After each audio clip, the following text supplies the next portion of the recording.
my friends, my name is Lindsay and I run the blog Books for Christian Girls, and welcome back to the little corner of the internet where I talk mainly about Christian fiction. Today we're having a different angle of my bookshelf. I'm sitting on the floor today, and that is all because I'm talking about Christian fiction, yes, but I'm also talking about clean fantasy books and a very, very, very popular secular, kind of middle grade, kind of YA, very popular series that you already know because of the title of this video. And I decided to sit on the floor today because of that series, because I own them all in hardback now, and they are so heavy. They are so heavy. So I thought it would be kind of fun if I started with that series, kind of switch it up a little bit, and then I can have them behind me, and we can just stack the rest of the books on top of them as we go. Is that okay? Sounds like a plan? Let's get started. I do have DNFs, but first, let's just go ahead and talk about this series, and that is, as you already know from the title, oh my word, I don't even think I can lift this. This weighs more than Daisy. It is the Keeper of the Lost Cities series, and I binged all of them in 2 weeks.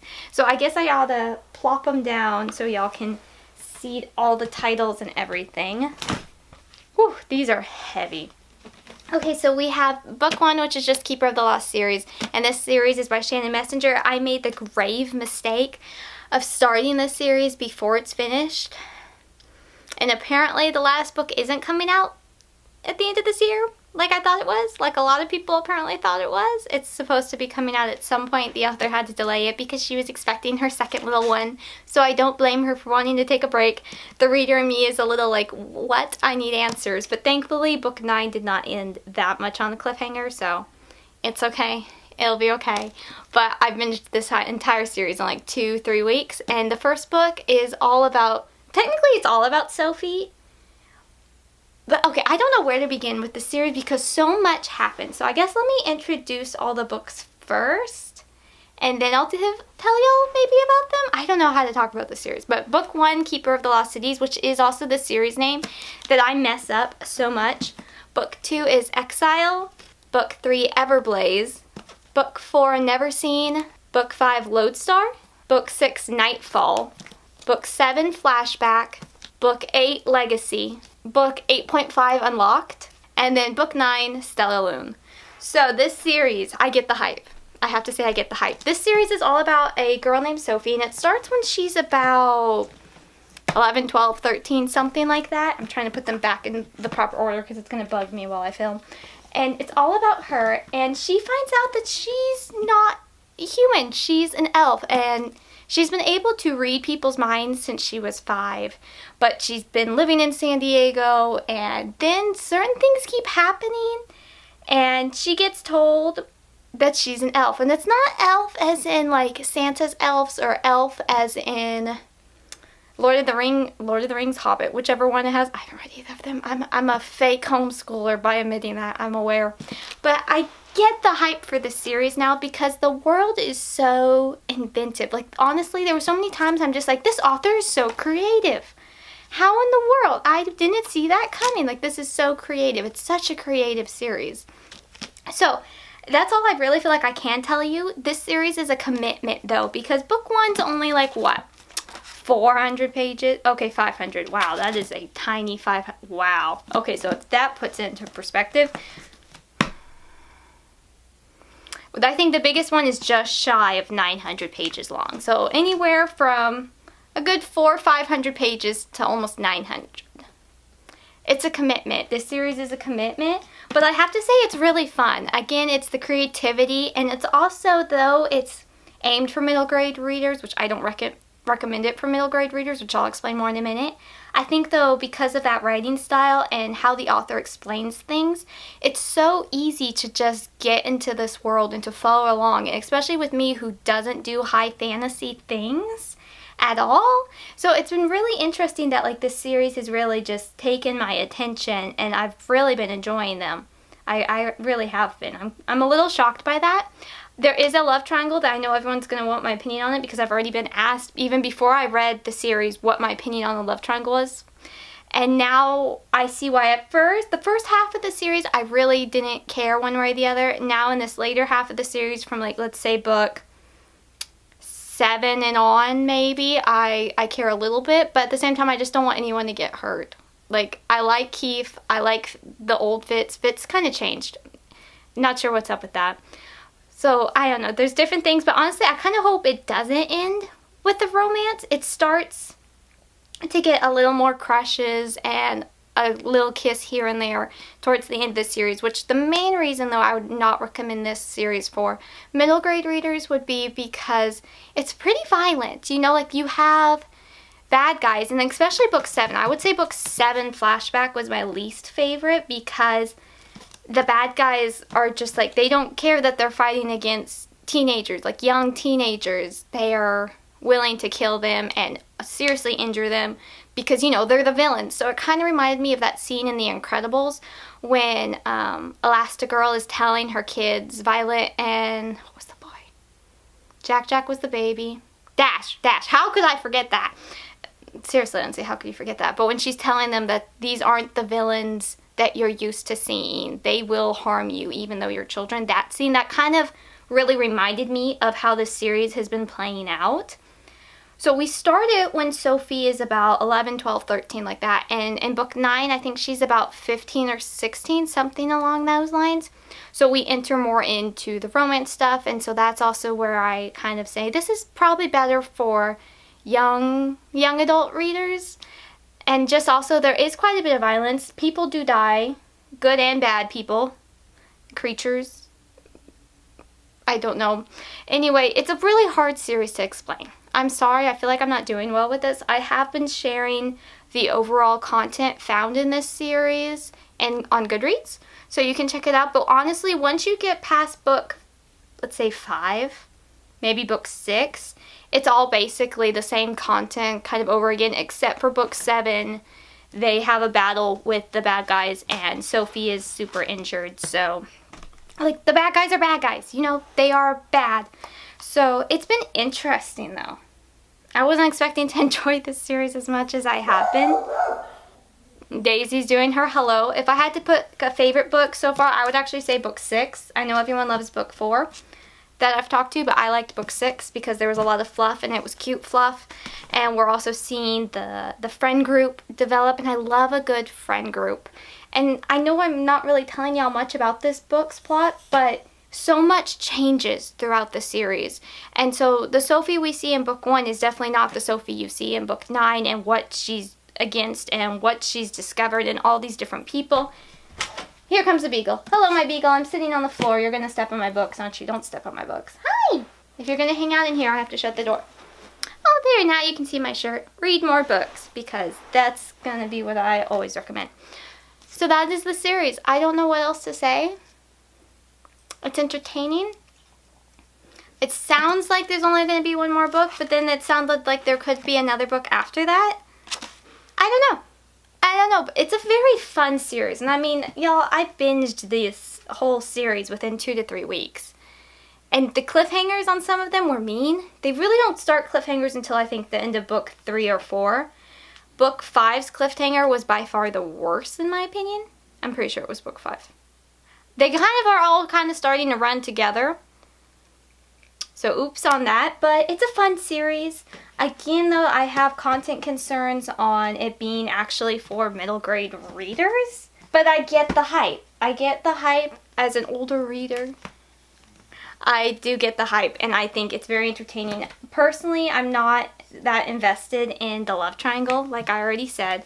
I feel like I'm just repeating myself. Because I just want everyone to be healthy and well and happy at the end of the series.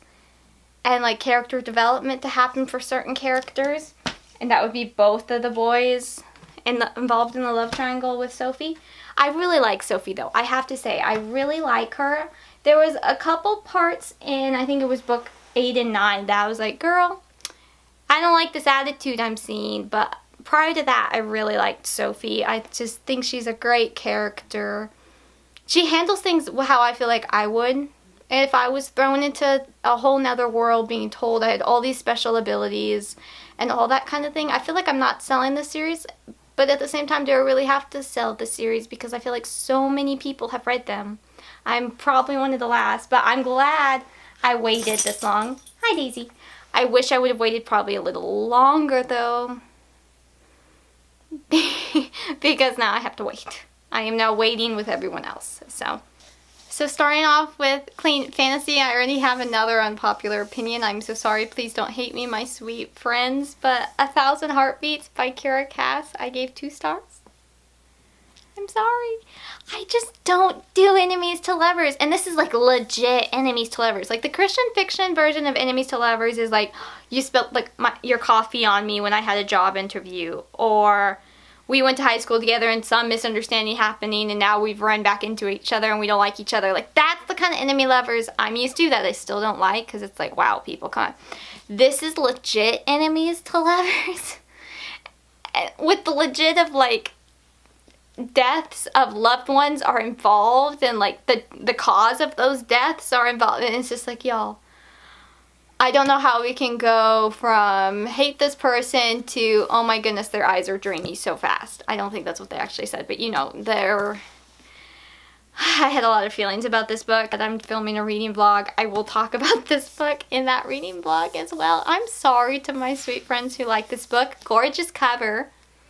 I just don't do enemies to lovers. There is just something in that just does not work in my brain.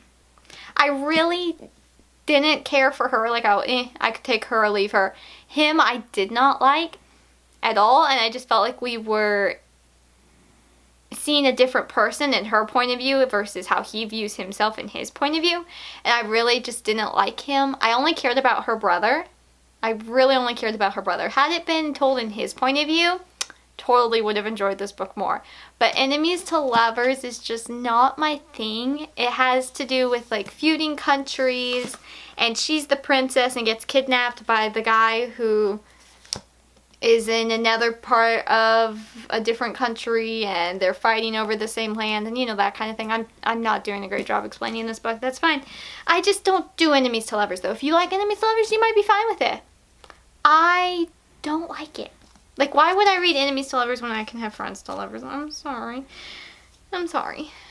I'd like to discuss the spoilers more because I know a lot of my booktube friends have read this and loved it. I'm sorry. I'm sorry.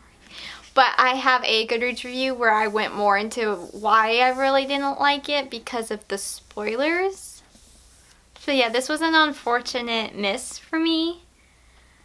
I'm so sorry. And like the happiness, let's talk about the happiness started at like the last, like I got 3 pages of happiness. Like once everything's settled, we're all good, we've done everything, I get 3, count them, 1, 2, 3. I messed up on my count, whatever. 1, 2, 3 pages of catch up happiness epilogue stuff. 3. I just read 560 pages and I only got 3 pages of in goodness. I feel like I got scammed on that. I'm sorry. Okay, typically I would use my phone, but I cannot get Wi-Fi. Is our Wi-Fi out or something? Hang on, my friends. Goodreads is down. It's not our internet. No, my friends. I thought it was our internet. It is not. It looks like Goodreads is down. On the one day I need a fill-up video. Oh, no. I can't promise how well I'll do if I don't have Goodreads to remind me of things about these books. Daisy, I'm doomed. And we go to Twitter, and yes, Goodreads is down. No! Oh boy. Okay, my friends. I guess we're just going to keep going and see how well I do. You know how when you get asked a question like, what did you eat last night for dinner? What's your favorite color? Your mind goes blank on any potential answers. That is how I am currently feeling now that Goodreads is down. I always rely on Goodreads in my videos, so this is going to make it really challenging. No! Do I pause filming? No, I'm going to lose my daylight. I need to keep filming, but y'all, oh no, this isn't going to be good. Okay, so let me see what I can recall about some of these books. I apologize now, because I don't feel like I'm going to do well. I don't know how to explain most of these books without my notes on Goodreads because I'll look at my review, I'll reread the back cover if I don't have it here physically, which is a lot of these books on my recent reads. So I don't want to make it sound like I don't know anything about these books, but I'm kind of the whole, I read it, I enjoyed it, I put down all of my thoughts on it on the internet. And I just always assume it will be there. And obviously that's not always the case, and that's why I back things up elsewise. But when it's little clean fiction books, I don't back those up. The next book, though, is Yesterday or Long Ago, and I believe it's by Jenni Sauer? Sauer, maybe is how you pronounce the author's name? I gave it 3.5 stars. This was just a little Kindle Unlimited book I decided to pick up. Unfortunately, I didn't realize it was connected to another book by the author I really wanted to read, Rue de Gou. And so this book gave spoilers for that, so I think it's going to be some time before I read the other one I wanted to read, which was like a Cinderella, futuristic kind of Cinderella, which I was really interested in, but the page count kept deterring me from reading it. So I picked up this book and wanted to see, like, do I like the author's writing style, that kind of thing. But they are unfortunately connected, and I had spoilers for the other book, which was unfortunate in my opinion. But I did like this one. This is actually, I saw it first described as Aladdin meets Pride and Prejudice, but make it light academia. And I really was intrigued by that concept, as I'm sure many of y'all are. But I thought what was interesting once I got into this book, it's in the point of view of two best friends. One of them is more of the gender-bent Aladdin, and then you have Pride and Prejudice. And a lot of the scenes are set around the library, which I thought was really neat. What was interesting to me about this book, though, was just the fact that it was following two best friends, and that worked, but at the same time it also didn't necessarily add. Like, it helped in some regards, but in other things I think it almost hurt my experience reading it because I started comparing the two best friends. I'm a terrible person, I know. But we have the one best friend is that gender-bent Aladdin kind of retelling story that was, I really liked her parts at first. And then we have her best friend is introduced, and that's more of a Pride and Prejudice. And this is kind of set in a future kingdom-like place with technology and titles and all that kind of thing. So I actually liked the first half of the book more than the second half, and I do think that's because one of the girls didn't make the best decisions, and then how they view each other was very interesting because they're best friends, but obviously they still get annoyed at each other or that kind of thing, but at the same time they are very aware of the other's insecurities and trying to lift up their best friend and that kind of thing. So I liked that aspect, but I also had the problem that I kept trying to compare the two best friends because one of the best friends, whose name I don't remember because Goodreads won't load and tell me her name, the Pride and Prejudice retelling, she had a lot, I almost would say more personality than the other friend, even though I liked the other friend a lot more at first. So it was just an interesting experience. I really liked that it was about two best friends. They just had their moments where I was like, oh, I like her better. No, I like her better. And I kind of kept going back and forth on that. And I think I would give it a 3.5 overall. Wasn't bad. No language. I'll have to link my Goodreads review. And hopefully when you go look at my Goodreads review, it will be up and Goodreads won't be down. So moving into my Christian fiction DNFs, I have 3. And while I typically would put DNFs into their own specific genre category, some of these would be like on their own by themselves in a category, and I don't really want to do that for a DNF. If there was another book, that'd be fine. But for DNFs, I'm going to just stick all 3 of them together. So the first one was With Every Memory by Jenni Rosche, I believe is how you pronounce the author's last name. And I went to start this book, and then it had an author's note about dealing with very tough and triggering topics, such as the death of a child, sexual assault, adultery, divorce, and I also would add a very tragic car accident based on the back cover. I didn't know it would be a car accident. On Goodreads, the little bio I had read and elsewhere just said a tragic accident, so I was like, maybe it's not a car accident. But it is a car accident, and just that and a few of the other things mentioned in the author's note are just too triggering for me personally. And I can already tell it's because of those topics discussed, it's going to be more for the older end or even those in their 20s and up, which I really just review for ages 9 to 19.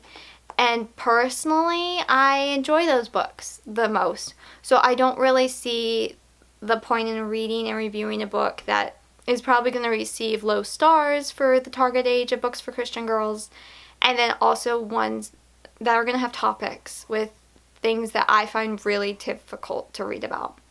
So I DNF'd that one right off the bat. Another one that is really, really disappointing. I'm putting it as a soft DNF, which means it's not an absolute no. I might attempt it one day, but the chances are very high that I will probably not read it. And that is Fairest Apart by Kiera and Witemeyer. I'm really sad about this one because y'all know how excited I was about this book. I had it on my anticipated releases list. And then I had some book review friends mentioned about the content in it, and it is a retelling of Snow White in Texas in the early 1900s, late 1800s, and so I was super excited about it.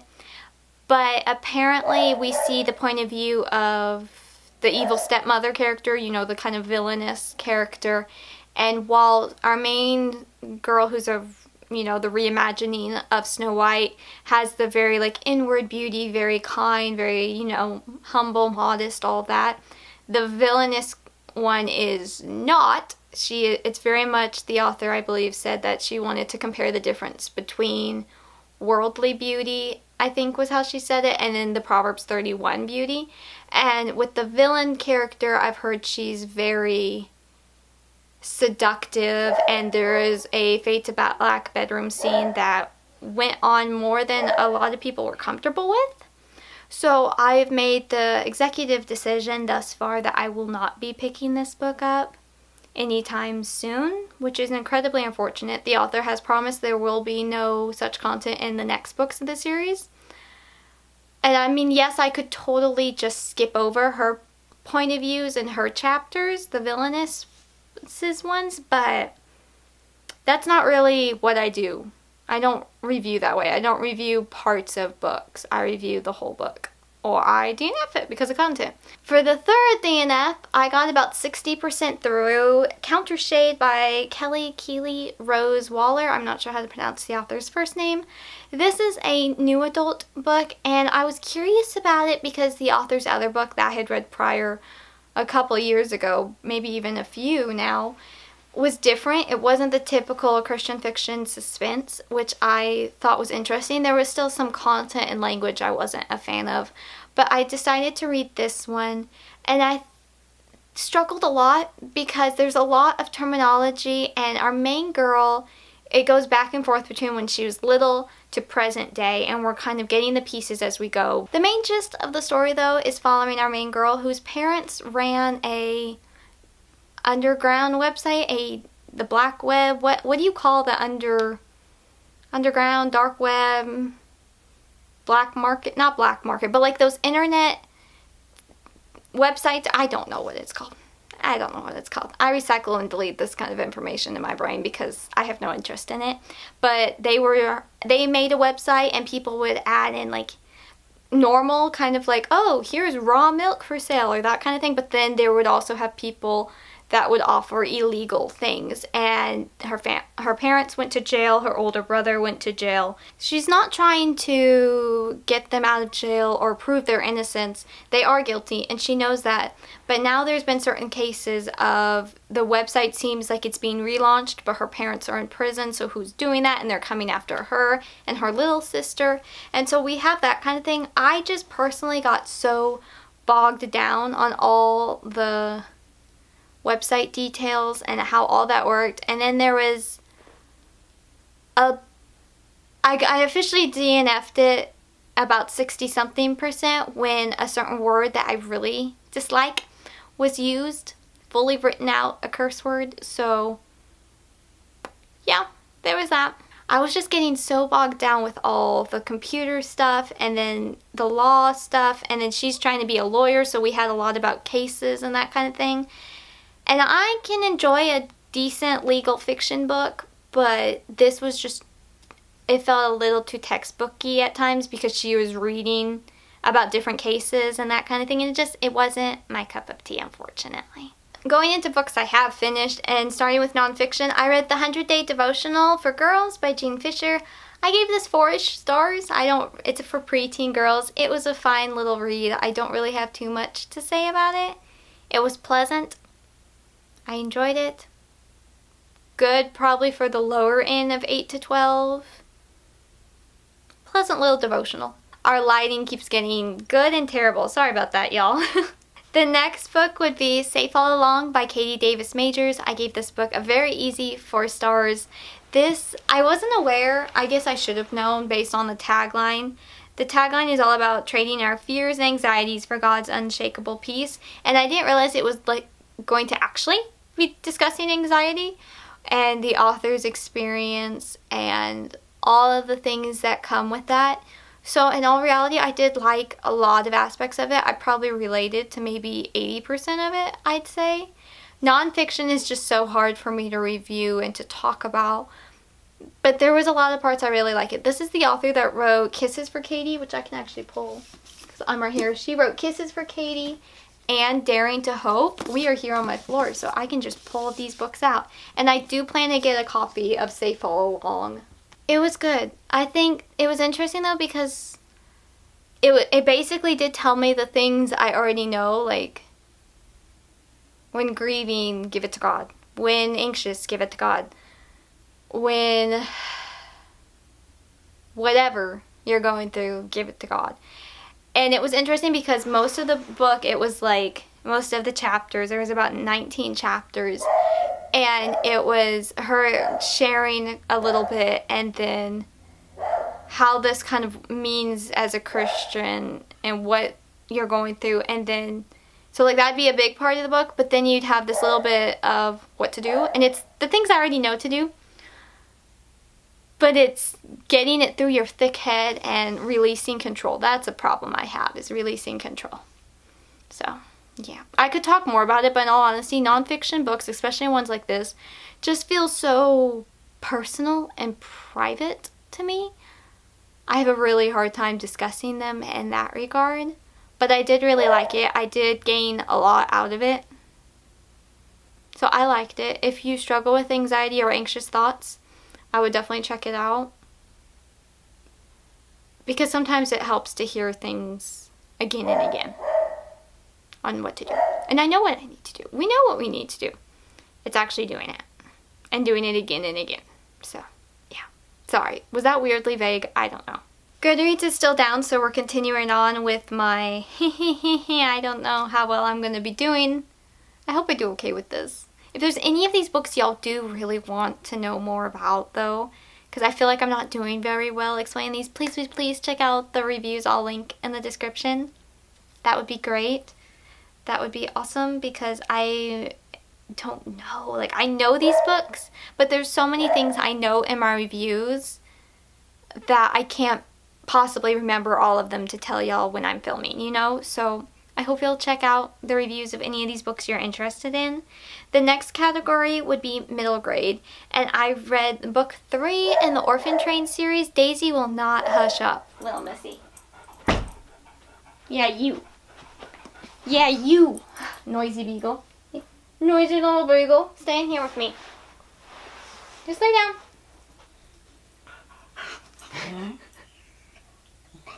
She has to have the final say, I swear. So, Prairie Homestead by Arleta Richardson. I gave 3 stars. My jury is still out on this series. I see why so many love this author's writing style and all the good lessons. My jury is personally out, but I do think that's because I'm a little maybe overly sensitive, some would say, about the orphan train topic and how orphans are perceived, especially in that time period. So I see why people like it. I also see why some people wouldn't like it though. So my jury's still out. I'll read book 4 just to finish off the series, but it's probably a series I wouldn't buy myself or even one day for my own future kids. I don't think I would. Oh, I didn't tell y'all anything about that book. Let's see. It's following these 4 siblings. This is book 3, so they've been adopted. And there's just a lot of things that happen for a little book. And there's a lot of lessons and all that kind of stuff. Come here, come here, come here. Come here, little mess. Yeah, lay on the blanket. There you go. That's a good girl. Little beagle. Alright, the next book I get a hold of. Where was I? I don't know. I reread a young adult book, and that was Victoria Grace the Jerkface by S.E. Clancy. She is not a jerkface. I don't know why she's called that, why the author picked this title. I don't think she's a jerkface at all. But I reread this book. I had bought this book in a book haul a while back because I had received an advanced reader ebook copy from the author, and I liked it, but I was curious after she let me know that certain things changed content-wise. And so I bought it, and I knew eventually I would reread it. And you know, because of those changes and certain words being left out and things like that, I actually bumped it up from a 3.5 to a 4-star. I really liked it. If you like Jenni B. Jones YA books, you might check out this book. Personally, I liked it more than Jenni B. Jones's books. There is a lot of sass and sarcasm and that kind of thing, but it's also really sweet. It kind of reminded me in a way of The Extraordinary Lives of Mrs. Kipp by Sarah Brunsvold. Yeah, that was that book. Or you have this youngster who goes into a nursing home for some reason. In that book, it was to write an obituary of the woman before she even passed.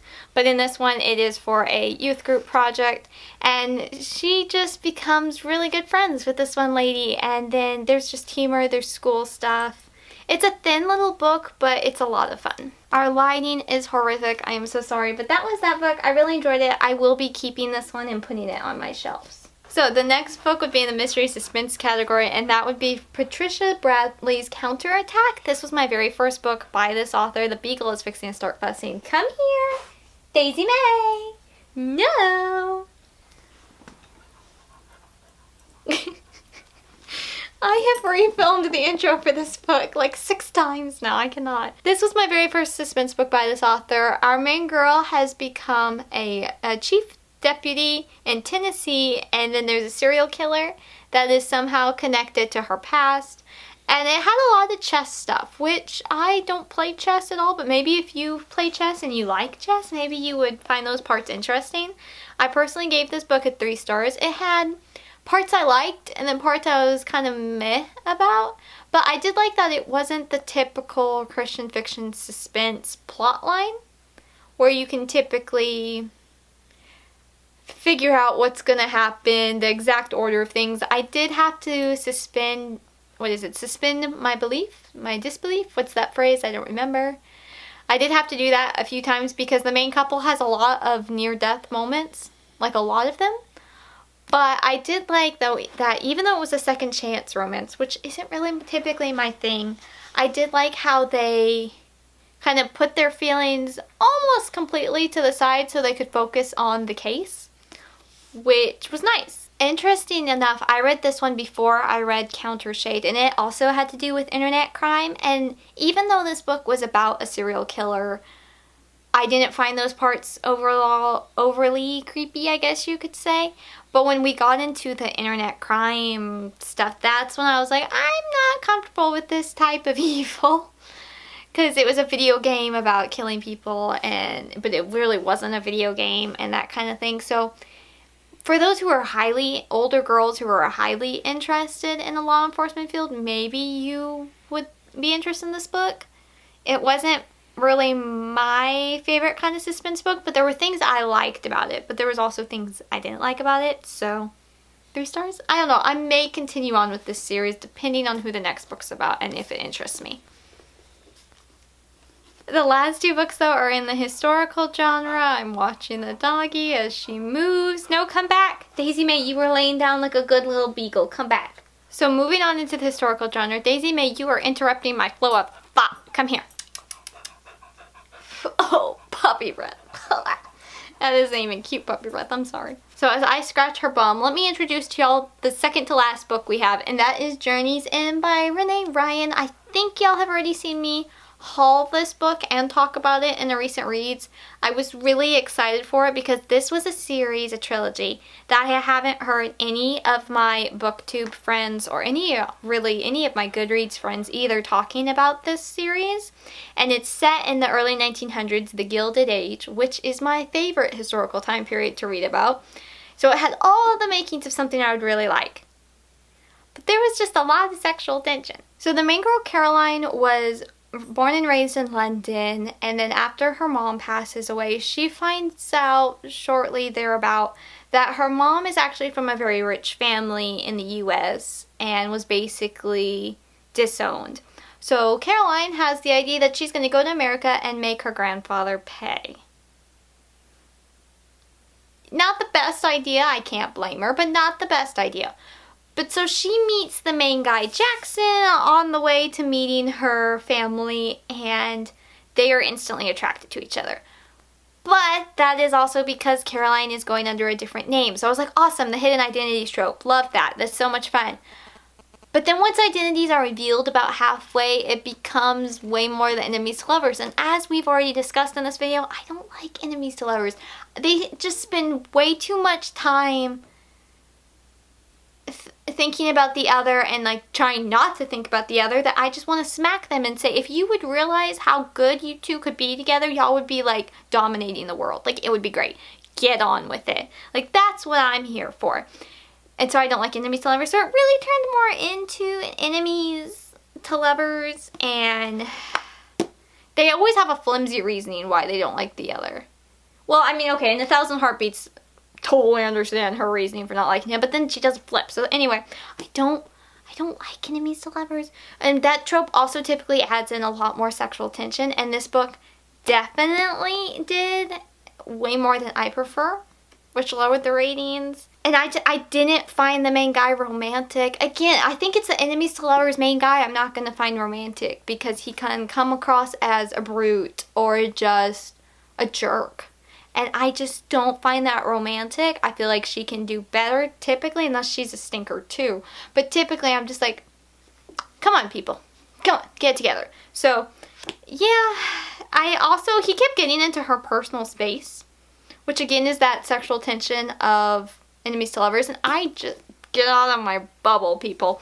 So yeah, this was such a miss. I'm so sad about it. I gave it 2 stars. I think that's a little generous.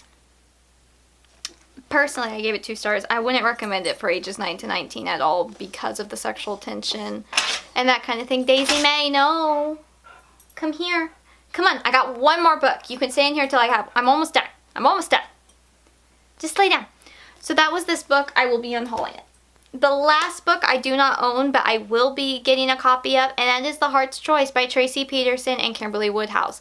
This is actually the very first, come here Beagle, this is actually the very first Tracie Peterson book I've finished. I have a couple of her books on my TBR. They always seem interesting when they aren't set in Alaska. I'm sorry, I just don't do Alaskan books. But I've never been able to finish. I have tried quite a few of her books, but this one I finished, and I actually decided to read it because I have recently read Kimberly Woodhouse's, I don't remember the name of the series, Secrets of the Canyon. The Secrets of the Canyon trilogy, and I really liked that trilogy. It was very simple and basic, but in a good way. And that's also how I would describe this book. I did find it really interesting though, because the main guy is actually a librarian, and then the main girl is a courtroom reporter, and it's set in Wyoming, and there is a murder that happens, and it's not really a mystery because we see the villain's point of view. So there is that. Overall, on the clean, quite clean, especially for a romance book, but we do see the villain's point of view, and also when he commits a murder. What was I saying before our Beagle interrupted us yet again, Daisy May? Anyway, I really did enjoy it. They're so dramatic, it's ridiculous. I did really enjoy this book though. It is more of just a basic, simple plotline, but I don't find anything wrong with it. There was a lot of faith content, and I really liked how the main girl, she believed in God, she knew about God, was raised in a church, but didn't have a personal relationship with God, so that was very confusing to her when people in her new town start talking about that. So we have a lot of faith content and a lot of discussions. I think some probably would find it to be over the top or too much or what's preachy. A lot of people call Christian fiction preachy, and this book probably would be called that, but I liked it because it was different. Daisy May! I liked it because her questions were very real. She was just plain curious, and I really liked seeing that, so that actually made the book even better for me. it was fun seeing a male librarian and then she works in the law justice system. It was a fun book. I'll definitely be seeing about the next of the series. I actually forgot a book, so sorry. This is now the last book, and that would be The Healer of the Brigade? Brigade? I think that's how we pronounce that, by Michaela Bush. I gave it 4 stars. The first book in this series was The Lady of Lenaria. That's how I'm going to pronounce it until somebody tells me elsewise. I need to know how to pronounce it. And that was a Rapunzel retelling in kind of a non-magical fantasy medieval world. This is book 2. They are connected. You do have to read them in order. I did struggle a little bit more getting into this one, and that's really just because the main girl was so different. I did enjoy this book. It did take me longer to get into because of her bitterness and personality, but I could totally understand where she was coming from because her mother was executed, being claimed as a witch. She was not. What was interesting about this book, and then there was other things that had to go with all that and that our main girl has experienced, but what was really interesting about this book was all the faith content, and our main girl has a spiritual gift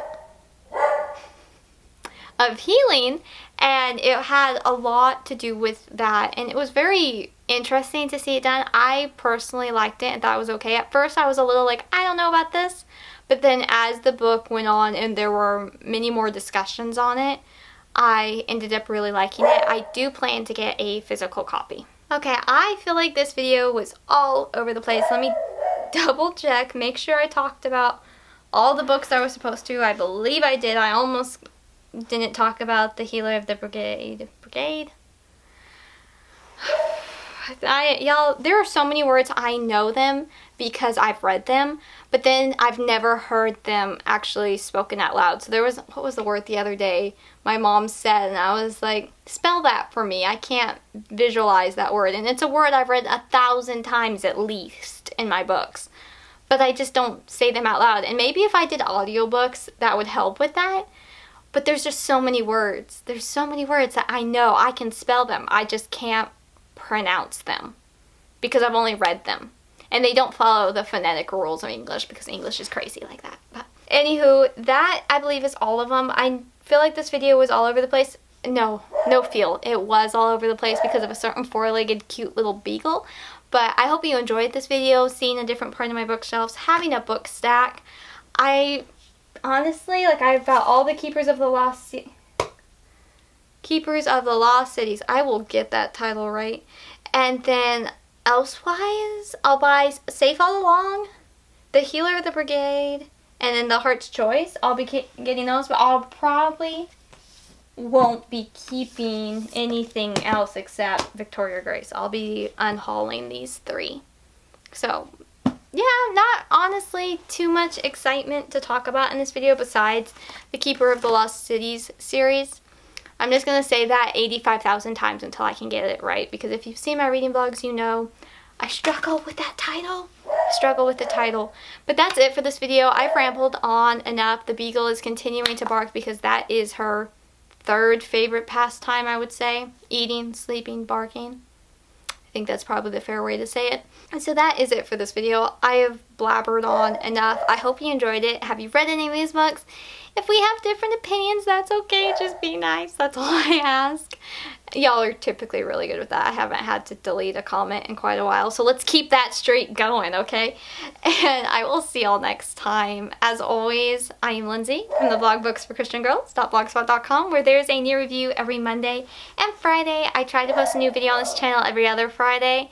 I'm also on Instagram, Goodreads, and TikTok, and I make videos while my dog barks because that's what she loves to do, and she says hello and goodbye, and thank you for watching her humans videos, and I will see y'all next time. I hope you have an absolutely lovely rest of your day.